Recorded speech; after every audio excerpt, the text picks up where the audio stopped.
Hello, everyone, and welcome to another episode of Solving Advent of Code in Rust and Try to Learn Rust in Between. I'm Roberto, and we have Luciano. Perfect. Thank you, everyone, for following along. If you never did Advent of Code is a code challenge that is published every year around the Christmas period. We are working toward the last year's one. There are 24 challenges, and you can find them at adventofcode.com. We publish all our code on a GitHub repository. We have a YouTube channel, and we are publishing where we are publishing all the recordings. You can find the link in the Twitch description. Last time we did exercise 18. We finished it. We added a pull request for generators offline. If you want to take a look at it, it's on GitHub. Today we are going on with exercise 19. So, do you want me to share the screen? Or should we go with my screen or your screen? Okay. By the way, Luciano's laptop finally broke down. So if you want to send us €5 to replace it, because he's on his old laptop, and we can have some technical issues today because of that. We already had a couple of technical issues because of that, but don't tell anybody. Yeah, today it's a very experimental setup. Roberto is actually doing all the streaming. So let's see how it goes. Yeah, if my network is just collapsing under the weight of it. Okay, I'm sharing the screen. I see Luciano's screen. Perfect. Okay, so let's try to understand what we need to do today. And then Roberto has already a solution in Python. So Roberto is going to explain us that solution. And then we're going to try to implement it in Rust from scratch, because we don't have a solution for this particular exercise. And this is probably one of the most complicated of this particular year. So I don't think we're going to be able to finish in one day, but I mean, let's see. Let's get a start and let's see where we arrive. Yeah, exactly. Okay, so let's see what we have to do for this day. So again, remember that it's always like a story. We are driving a submarine in the ocean and we need to do a bunch of different things. So as your prop drifted through this area, there is an assortment of beacons and scanners into the water. It's difficult to navigate in the pitch black open waters of the ocean trench, but if you can build a map of the trench using data from the scanners, you should be able to safely reach the bottom. So the beacons and scanners float motionless in the water. They are designed to maintain the same position for long periods of time. Each scanner is capable of detecting all the beacons in a large cube centered on the scanner. Beacons that are at most 1,000 units away from the scanner in each of the three axes, X, Y, and Z, have their precise position determined relatively to the scanner. However, scanners cannot detect other scanners. The submarine has automatically summarized the relative positions of the beacon detected by each scanner, your puzzle input. And we will see the input in a second. Yeah. For example, if a scanner is at position X, Y, and Z coordinates, which are 500, 0, and minus 500, and there are beacons at minus 500, 1,000, minus 1,500, and 1,501, 0, minus 500, the scanner could report that the first beacon is at minus 1,000, 1,000, and minus 1,000 relative to the scanner, but will not detect the second beacon at all. Yeah, does that make sense? Everything is relative. Yes, you have coordinates from the scanner, but you don't know where the scanner is, and you can't use a scanner to get another scanner position. Okay. Unfortunately, while each scanner can report the position of all detected beacons relative to itself, the scanner do not know their own position. So every scanner doesn't have like absolute positioning. I think that their only positioning is like 0, right? Yeah, they consider themselves as 0, 0, 0. You'll need to determine the position of the beacons and scanners yourself. The scanners and beacon map a single contiguous 3D region. This region can be reconstructed by finding pairs of scanners that have overlapping detection regions, such that there are at least 12 beacons that both scanners detect within the overlap. By establishing 12 common beacons, you can precisely determine where the scanners are relative to each other, allowing you to reconstruct the beacon map one scanner at a time. For a moment, consider only 2 dimensions. Suppose you have the following scanner reports. So scanner 0, it's seeing 0, 2, 4, 1, 3, 3. So each line is a set of coordinates. So it's like 1 point in a bidimensional plane. And similarly for the other scanner. Drawing X increasingly rightward, Y increasingly upward. Scanners as S and beacons as B. Scanner 0 detects this. So this is like a map from the perspective of the scanner 0, where B are beacons and S is the scanner itself. So this is 0, 0, and we'll go up 1, 2, 3, 1, 2, 3, 4. And it's mapping 0, 2 is basically 0, 1, 2. So it's the first B. And similarly, you can do 4, 1, and 3, 3. So this is 1, 2, 3, 4, 1. And then we have 3, 3, which is 1, 2, 3, 1, 2, 3. Similarly, we can do the same map for scanner 1, which is going to plot these coordinates, and you get something like this. Now, why scanner 1 doesn't start here? Because now it explains why. Oh, because all of these are negative. So this is just a visualization that is, fair enough. Yeah. Okay. And also now I think it will tell you what is the other problem of this problem exercise. For this example, assume scanners only need 3 overlapping beacons. Then the beacons visible to both scanner overlap to produce the following complete map. Yeah, basically if you overlap the 3 Bs here, then you realize that the relative positioning of them is like they this. are the same 3, just seen from a different point of view. Exactly. So at this point, you could map absolute coordinates, for instance, starting here at 0, 0, and you still have relative coordinates. You just choose which one of the scanner is your origin. Okay. Yeah, exactly.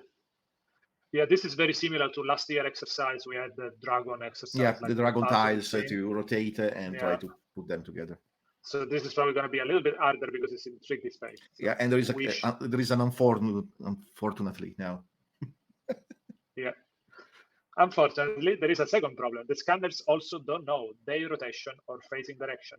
Due to magnetic alignment, each scanner is rotated to some integer number of 90 degrees, turns around all of the x, y, and z axis.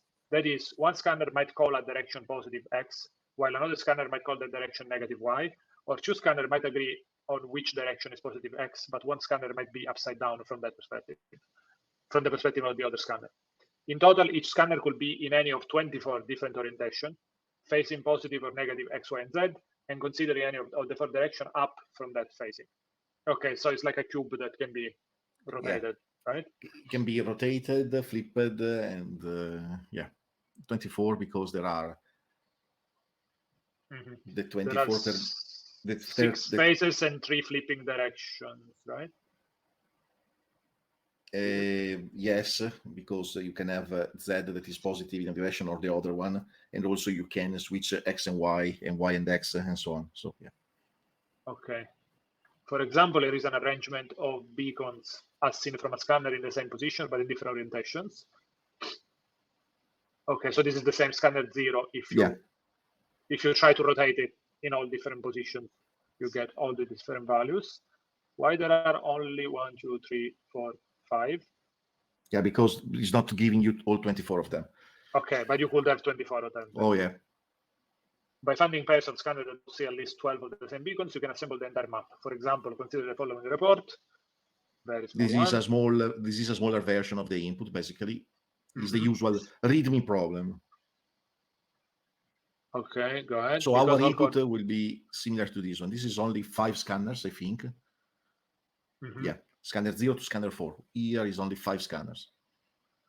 Because all coordinates are relative, in this example, all absolute position will be expressed relative to the scanner 0, using the orientation of scanner 0 as if scanner 0 is at coordinate 0, 0, 0.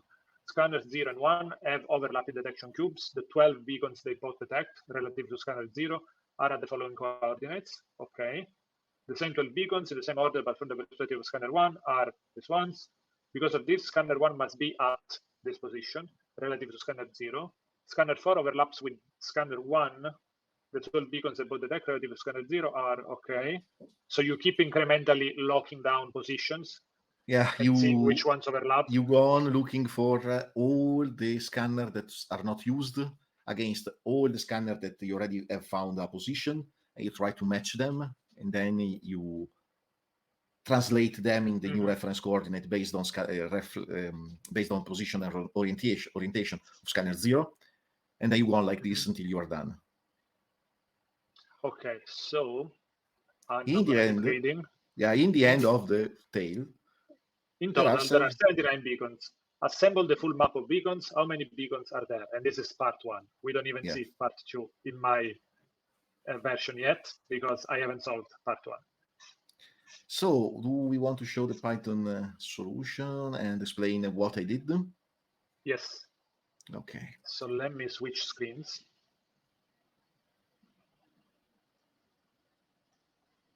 So, again, this is the solution for the README. So I took the README example and I tried to solve for the README, because we know that there are 79 beacons in the README example. Scanner Z, and here I copy and pasted the pieces of the README. This is the parsing, basically. So given this string, split the string by line.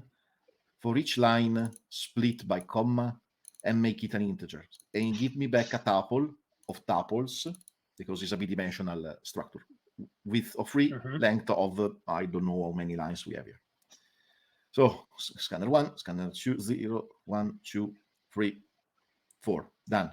These are all the scanner parsed. Next step is I wrote a function. You are cheating there a little bit with that solution, right? Because you're not splitting the entire input, right? You just I'm doing that in the solution. This is just the README. Oh, okay, fair enough. This is just for the README, just to check if the algorithm was giving the right solution, at least with the README. Then obviously it's more complicated with the whole input. I created a function that is called rotations, that takes a scanner and is splitting the scanner in the list of X, Y, and Z as seen, as presented. Then what I'm doing is I'm scrambling all of them to get all the possible. So there are 6 of these. Then I flip the sign of Z, and there are another 6 of them. Then I flip Z again, and I flip, so Z go back to what it was, and I flip Y. Then I keep Y flipped, and I zip again Z. Then I flip X. Then I flip Z. I probably yelled more than 24 rotations. The problem is that I didn't want to start to think, oh yes, I have to change this to that, but if I flip this, I already have the not flipped version there, so it's useless. Basically, I took all the 6 possible permutations, X, Y, and Z, X, Z, Y, Y, X, Z, Y, Z, X, Z, X, Y, and Z, Y, X, and all the possible sign flipping. These can give the same rotation twice, this piece of code, but for the solution is not important. I mean, it's important to avoid the solutions. It's kind of a brute force. You might be repeating all of this today is brute force from what I did, so sorry. Then those will be needed later or now. Let's see what they are needed for. Matches take 2 scanners. It keeps the scanner as first parameters, not rotated. So the first scanner is kept as it is. So a scanner is a list of points, is a tuple of 3-dimensional points. He's taking the second scanner, then he's trying to rotate the second scanner in all possible ways. So I'm rotating it in any possible way. And I'm keeping a counter of items that match. So what are the items that overlap, the number of beacons, number of points that overlap between scanner 0 and scanning 1 rotated like it is rotated in this iteration. To count the number of points that match, what I did, for all the points in scanner 0, for all the points in scanner 1, compute the difference on 3 axes between the point as seen from scanner 0 and the point as seen from scanner 1. This is giving me the distance, not the distance, is giving me a tuple of distances between the 2 points. I'm putting them in a dictionary, incrementing basically if I already found this distance between points.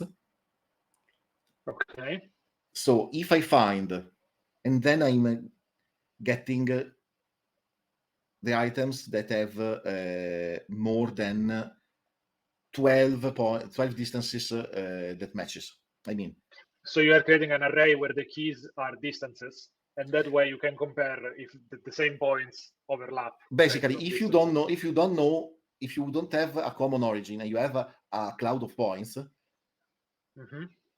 the points are representing the same one, given that the rotation now is correct because we are trying for all possible rotations. So scanner 1 rotation, now we know which scanner rotation is. We have a cloud of points. If I have 2 points here and 2 points here, if the distance from this point will be the same. So this point and this point will have a distance that is the same distance of this point and this point. So doing all of this for all the points, so every point against every point, give you that if you have at least 12 of them that are at the same distance, probably those are the 12 that if you translate scanner 1 of that distance, you will have the two clouds overlapping in at least 12 points. Mm-hmm. And so basically you have these two clouds and you move the cloud on scanner 1 to match the cloud on scanner 0. Makes sense. Okay, here we can have more than one difference that is fine for us, but this is advent of code, so it will always be 1 in theory. And even if there are 2, I don't care. I take the first one, M0. So I give you the relative position of scanner 1 compared to scanner 0. So that is also the coordinates of scanner 1. Those are the coordinates of scanner 1 relatively to scanner 0. Mm-hmm. So this line is just doing the sum, but doing the sum, it means that it's doing a difference, because if you sum a difference, there will be negative numbers. So I'm summing to all the points in scanner 1, the difference that I found. So I'm translating all the points to match the points in scanner 0, plus some other points that are not matching, but they come with the scan of the scanner. Okay, sounds terrible. So what I'm returning the new translated version of scanner 1 and the position of the scanner 1 relatively to the origin, that is a scanner 0, that is the first parameter. Okay, so to do this, I needed to create a difference between 3 points and sum between 3 points that are very stupid. So sum 0 con 0, 1 con 1, 2 con 2, do the difference of 0 with 0, 1 with 1, and 2 with 2. Nothing. So here I implemented the README matches. They say, oh, look, scanner 0 and scanner 1 are matching, and the scanner 1 position compared to scanner 0 is this one. So I went in the README, I say this matching the README one. Where is the README one? It's somewhere. Yeah, so yeah, 68 minus 1246 minus 44, and this is this number. Then I say, okay, they say the scanner 1 and scanner 4 are overlapping. Is this true? Yes, that's true. So Tommaso is asking why 12? Because it say 12 in the README, 12 beacons. Yeah, I think they constructed the input with, like, as soon as you find 12 matching points, you are guaranteed to have found a match. The scanner map single continues to the region of scanner that have overlapping detection such that are at least 12 beacons that both scanner detected between the overlap. So is in the README, is in the constraint of the exercise. The two scanner will always have at least 12 overlapping beacons, at least. So it's for this reason that I used a greater equal. I'm realizing that our overlays probably don't work today. So whatever. For the chat? Yeah. Oops. Do you want me to check? No, we will fix it next time. But sorry if we don't display the chat on screen. Yeah, like we say, the Luciano's laptop exploded. So going on, I'm getting the same numbers that I'm getting from the README. So I was checking that the matches function was working in this way. Then they wanted to know the number of beacons. The number of beacons, now that all the scanners are translated relatively to 0.0, and if I make a set of them and I merge the set together, I do the union of all the sets, I will replace the points that are overlapping because they will only be counted 1 because it's a set. And then getting the length of this intersection, it's not an intersection, it's a union of sets, we get 79. That is the README solution. Mm-hmm. So now with the real input, so the real input is this one, so I didn't cheat. The real input is the full input with 33, I think, scanners. Let me scroll.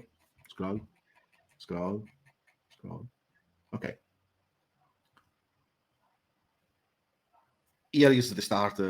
Sorry for the ugly code, but this was done in a rush in December. I keep a dictionary, it's basically a list of my scanners for every scanner, and I split on double carriage return because there is a double carriage return between a scanner and the new one. I take all the lines. If I don't have a key yet, I take it out of the line. It means that I'm here, so I take between charter 12 and 14, that is the scanner number. With the scanner with only one number, I think, sorry, here. Okay, it's not a problem because I'm taking 2 characters, but there is a space, so it's a valid. So are you saving also the name of the scanner, or just the number? I'm just saving the number. There are 2 characters, and I convert them to integers. So I take the integer of the scanner from the scanner name, the scanner line. There is a scanner and the number. I just keep 32. I just keep the number. Fair enough. And they start from 0, so they are 33 because it's starting from 0. So this is my new list that goes in scanner of k. So there will be scanner of 0, scanner of 1, and so on. I could have used a list, to be honest. Here, I used addition. There is not a big difference in Python. Instead, for any other line, so when I already have my key, I append to scanners of my key the tuple of the line splitted by comma converted in integer. And I append. So I have, at the end of this, I convert my list to a tuple because I prefer to have immutable structures. I needed a list that is a mutable structure here because I'm appending the new lines to it, but when I'm done, I can go back to an immutable structure. Then total scanners is the length of scanner. It will be 33. I'm already done with scanner 0 because we said from the beginning that scanner 0 is already done. So it's already in the right position because it's our origin scanner. I keep a variable with a very good name, PS. I have no idea what it is. It can be the coordinate of the scanners, but well, we'll see later. While I'm not done with all the scanners, I will add scanners to the done set while we go through. But until we don't have all the 33 scanners in this done, it means that we are not done completely. New done is a new set because I could find more than in this loop. I could find more than one scanner that match what I already have. So at every loop, I keep a list of the new scanner that went in position. For all the scanner that I have already done, so I will start with only scanner 0. I take all the other scanners. This is a for, that means give me all the scanners that are not done. So from the scanner dictionary, give me all the scanners that are not done. Probably in Rust, you can write this in a better way. Even in Python, you can write this in a better way, but fine.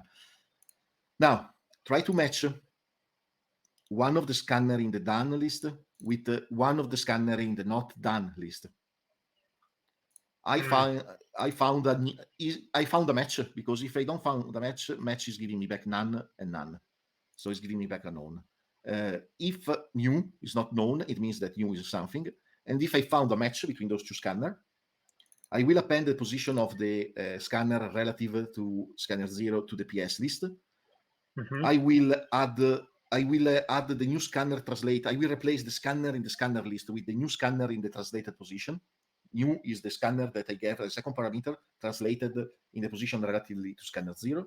So I will replace it with the one translated. So it goes in the done list.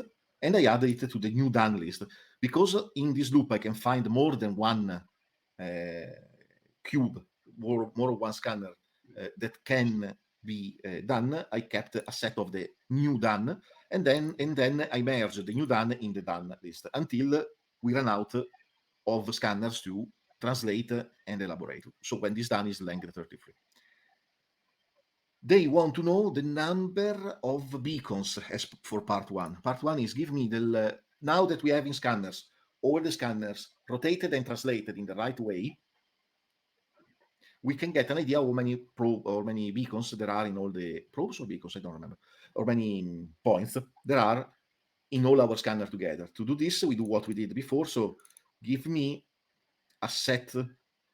So we have only unique items for all the items that are in the scanner values for all the points that are in this list. So this is a Python notation that means for all the values of the scanners. So give me all the scanners, give me all the values. The values will be a list of points, a tuple of points. For all the point in this list of points, give me y. Y will be the single point. Then I will make a set of this single point that is a tuple with 3 elements. The set is making it unique, so I will not have a duplication of the same point. Give me the length. And in the end, we have our final number that is 383 in my case with my input. And that is part 1. So part 2 is not a lot because as you can see here, this is the code for part 2 because Do we want? I think it makes sense to read now part 2 because it's not that complicated. Do you want me to read it? Yeah, because I don't even have it enabled because I haven't done part 1. Part 2. Sometimes it's a good idea to appreciate how big the ocean is. Using the Manhattan distance, how far apart do the scanners get? In the example above, scanner 2 is at this coordinate, and scanner 3 is at this other coordinate. The largest Manhattan distance apart. In total, there are differences in X, sorry. It is 1197 because it's 1105 minus 92, so becomes plus 92, and so it's 1197.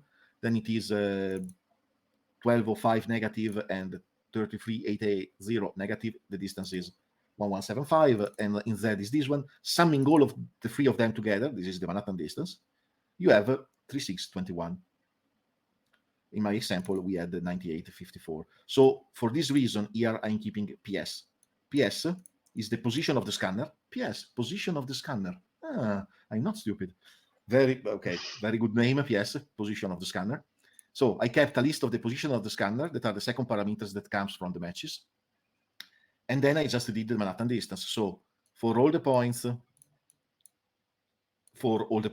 so comparing all the scanner with all the scanners, I compute the Manhattan distance. If the Manhattan distance is greater than the current accumulator, I update it.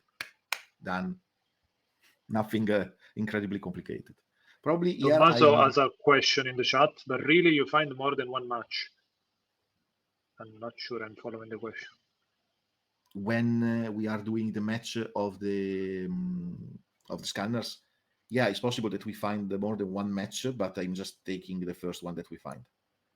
Okay, so you're just locking in the first match and then continuing from there. I get all the matches. But then I say, if there is a match, give me match of 0, the first one. If there are multiples of them, I just take the first one.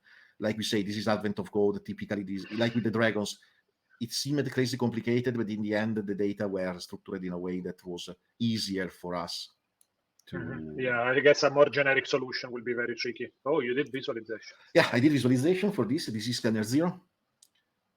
At every step, you see, here I have another cube of points. Here I have another cube of points, then another cube of points. And we go on like this, adding, and we don't know the new cube of points if which other cube that we already have is matching. So for this reason, we have to loop a lot. And in the end, we add points, we add points, we add points, we add points. At one point, we run out of points to add, and we have our cloud of dots in the space. That is our, and then Manhattan distance is finding the two scanners that are the most far apart and giving the Manhattan distance of those two three-dimensional points. To do that in Python, if we go back to part 2, then we can jump into Rust. Sorry, but it's a little bit a big Colab notebook, and the laptop is a little bit struggling with all this text, and the scroll bar is... we're there. But yeah, I already explained the Manhattan distance part. And the result, 9854. So, do we want to start by parsing the input in Rust?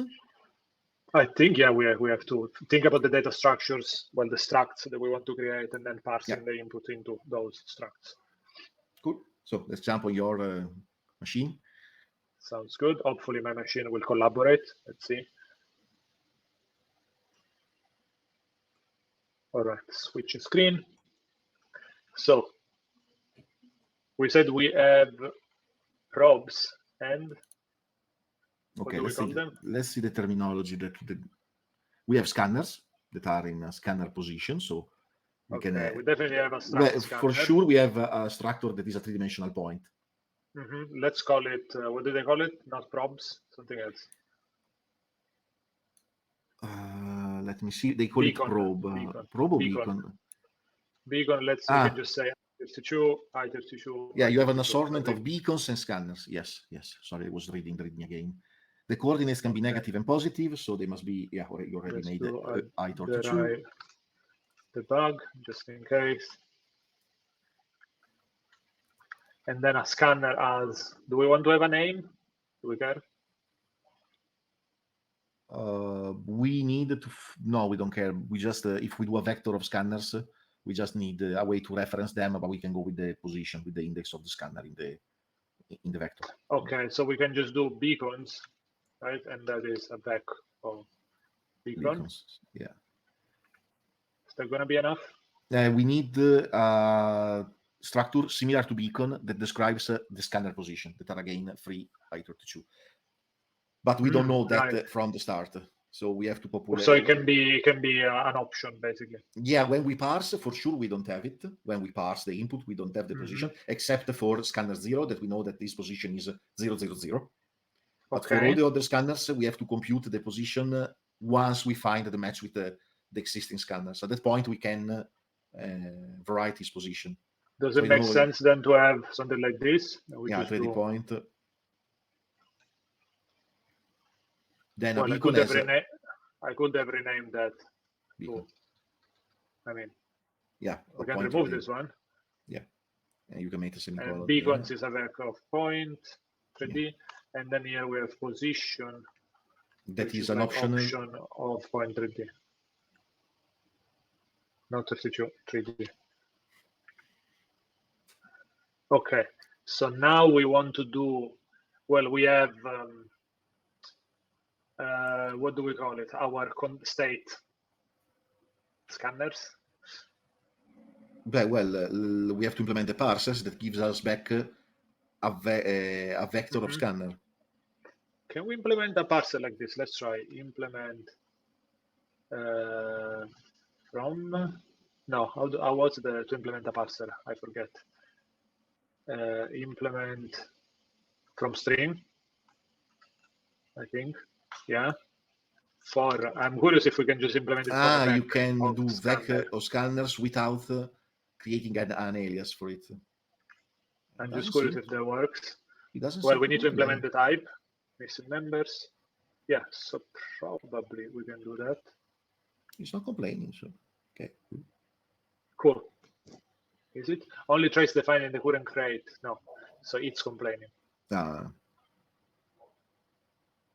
you have to create a type or an alias and then implement from str for that alias? No, I think we cannot do it either way. We will need to implement our own wrapper type. At this point, implement a function that is just doing the parsing and exactly. And call it a day. Parse. They take a reference to a string. Yeah. So input. And returns a vec of scanner. Okay. Yeah, no fanciness. And to do. Okay, so let mute scanners equal vec empty vec, and this is what we return. So at this point it will infer the type from the return. Yeah, nice. Okay. Now we have to split on double carriage return. So I think we already have code like this somewhere in other projects. Let's see if we can remember. Input dot split /n/n. So this gives us an entire block from like scanner 0 to here, 7. Yeah. Oh, actually, you know what? We could do a parse of every line, and then we can easily use map and collect, I think. How do you jump to another scanner? So here we can do map, right? After you split. Okay. In the map, we have a bunch of, like, I don't know, let's call it section. Yeah, the first line of the section is you want to discard the first line because the scanners are in obviously sorted. The scanner 0 is the first, scanner 1 is the second, and so on. And also, yeah, exactly. We don't care, to be honest, of the sequence of them. So honestly, what I want to do is I kept their number. I don't know why at this point, but why? Who cares? It works. So scanners is a vec of scanners, not scammers. Scammers, yeah. They call you and they want to have your security number and stuff. So we can skip the first line. So we can do section dot lines dot next. But now we can do skip one, and then we can do map of. This is the single line. We can do beacons. Let beacons equal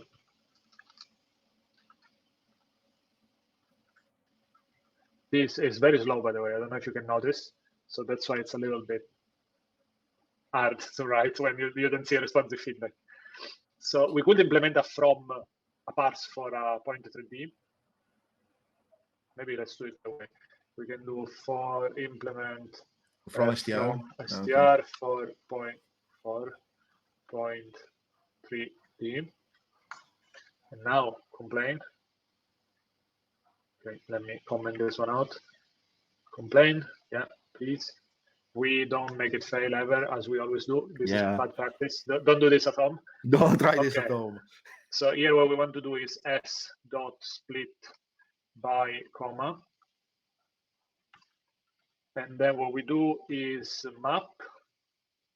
To an integer. And we have another string. Can't we pass integer colon parse? Yeah, we did this one. I can never remember. I think it's U32 parse. Colon. Yeah, but without giving the type, just remove the stuff. But we want to unwrap as well, right? Because parse, what is giving you parse? We want also to unwrap. I was thinking of passing U32 parse as function to map directly without. Then I think you can use filter map. Oh, right. I can never remember this. Okay, Thomas is giving us suggestion as well. So we can do, yeah, good point. Yeah, I32, not U32, because. So we can do num dot. Is it dot parse? Yeah, but you. Okay, so Thomas is suggesting this. Let's see if this works, and then we refactor. Yeah, we can refactor it later. I32, and then this. And this gives us what? If we assign to this, let res. What is it having? An iterator of type result I32 print error. So if we do. Do you want to collect it? If we do filter map and then we do dot k, right? Does it give us only item I32? So at this point we want to collect. I'm wondering if there is an easy way to do a tuple, but I don't think so, because here you don't know, right? To collect a tuple of 3 elements, because we know that they will be 3 elements. The problem is that Rust doesn't know that they will be 3 elements. Yeah, I suppose the alternative would be this, and this is maybe a little bit ugly. We can do let x, y, and z, right? Mm-hmm. And to do this split, dot next. Sorry, like this. What is doing that? So no, sorry. Let's do x. We do this. I'm making a mess. Let me explain. I don't know where you want to go. I'm not understanding. Parts. I will do a lot of code repetition. But basically, we have exactly 3 items at that point.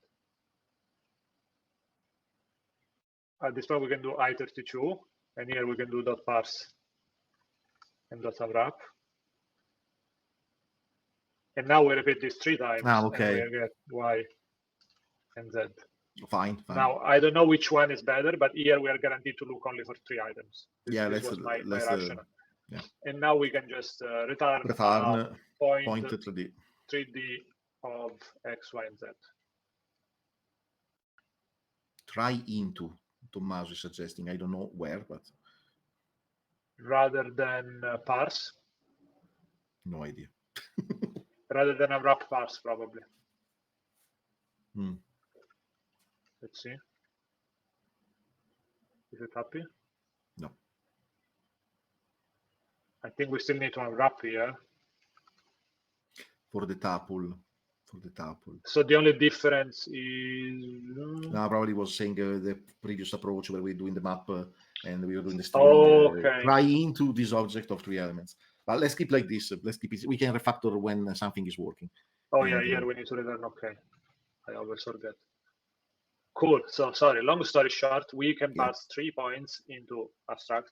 That took a long time. So now at this point we can do, we have x. That is a line. We can do x into, no, sorry, x dot parse. dot unwrap. And now we should get, is that happy with all of that? No. So I forgot to call collect. I Okay. guess we are close. Okay, it is happy with all of that. Now, why doesn't like this one? Scanners. Oh yeah, because this is just a list of beacons.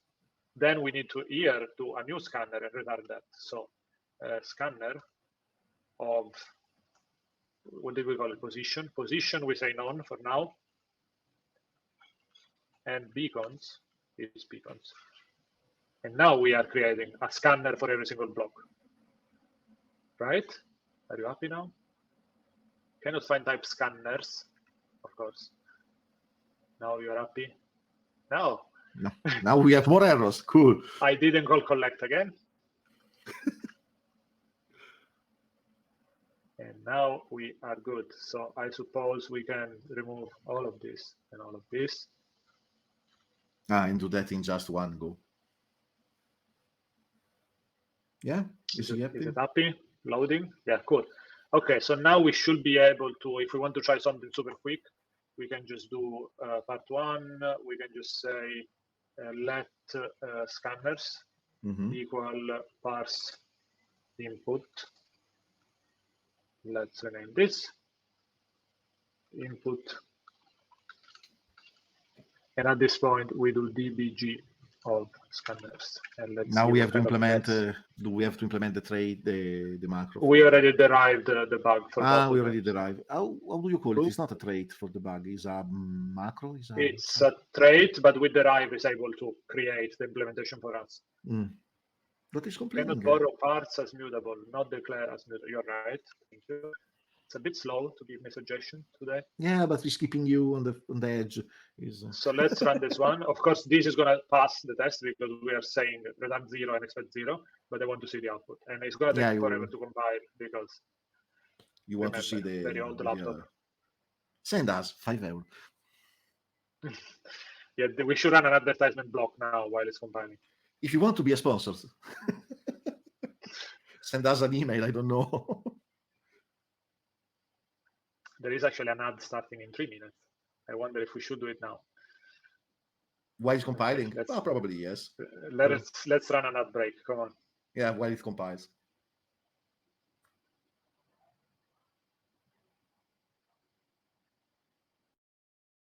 Mm-hmm. 50 seconds of ad break.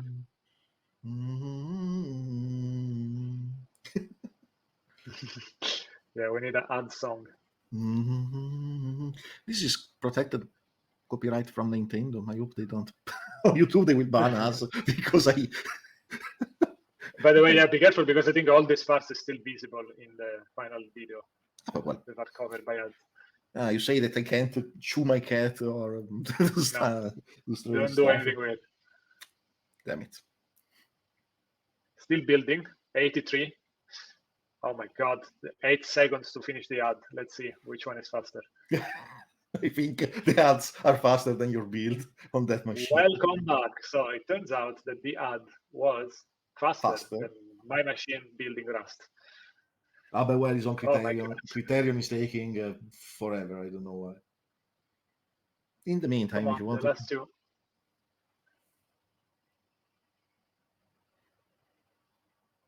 Come on.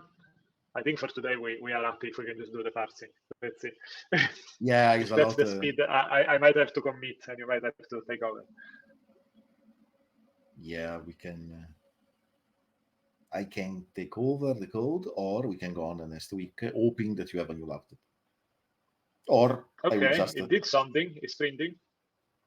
Yeah, so just check the last 3 lines of the input. Oh, the input is huge because they will be 32 let's scanners. Check the last scanner. So the last line is -632, 720, 398. Go at the very end. -62, 720, 398, 606, -417, -577. Let's check the previous beacon, just for fun. Ooh, there. 764, 7111, 446. Yes, cool. So let's say that this pretty much works. I want to try what Tommaso suggested with the trying to. Okay, if you understood. Probably we can call it a day at that point. Yeah. Sorry for the technical problems, guys. So it doesn't complain anymore. Okay, so let's do that. Basically, what we want to do is re-implement all of this by doing what you were doing before. Split. Yeah? Then we do comma. Then we do a map on num, and then num dot parse and I32 dot unwrap. And at this point, so what we want to do is a tuple. Let points equal, let's do I32, I32, I32, right? And at this point, if I understand Thomas' suggestion, we should be able to do try into. Is that gonna be happy? And then at this point, we can return. Can't you directly try into a point 3D, or he has no idea of what you're talking about? We probably need to implement that. Also, can you do this? That is very JavaScript. There is something like that, but I'm not sure what's the right syntax. Okay, let's do one step by step. Oh, try into we need to unwrap, because yeah, that might fail if it's not able to do the conversion. Okay, so what else are we missing? Oh yeah, of course, turbo fish. You are not turbo fishing. So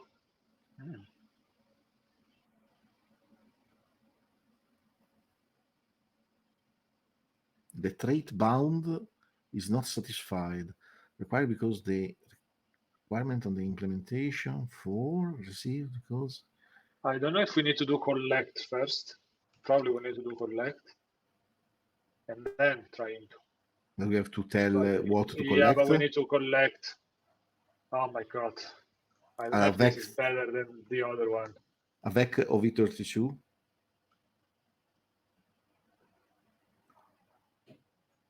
But no, trying to still not happy. I think I'm gonna keep the previous thing. If you want to submit a pull request with this new parse, but I think we keep the other code. It's also, to be honest, a little bit more readable. It's ugly, but readable. I guess for X, Y, and Z is good. Like if we had to collect a lot more points into if there were more points or not to know dimensions of the points, it would have been tricky, but with just free and we know that they are free, there is no problem at all. Okay, this is just going to complain that we never really use these fields. Yeah, well, we will use them one day. Even if you make them public, it still complains. Cool. Should we just commit and call it a day? Make a commit. Next time we'll write the matching function. And we try to satisfy the README examples. Okay? Sounds good to me. Okay, so let's wrap up. You can find the recording on YouTube. The link is on the Twitch in the About section. If you are watching this on YouTube, we do live streaming on Twitch every Monday, 5 p.m. UTC. Is that true? Well, 6 p.m. Dublin time. Make sure to check the Twitch link in the YouTube description and give us a follow so that you can be notified. Feel free to leave PRs and comments. The repository of code is on GitHub. Sadly, we can't show you the banner today because of technical issue. Everything is well accepted, and we're trying to learn Rust. Don't expect our solution to be the cleanest and more idiomatic ones. If you know a better way of doing stuff, please let us know. Thank you for the suggestion and the collaboration from the people in the chat. That also in the chat, Tommaso say, apparently, no, the tuple doesn't implement from iterator trait. Yeah, we discovered it. So are we riding somebody, channel? Oh, yeah, can you ride from that machine, or you have to throw it out of the window to ride somebody? So the only two online are the Primagen or AWS. So I think we're going to ride the Primagen. Cool. Thank you, and see you next time.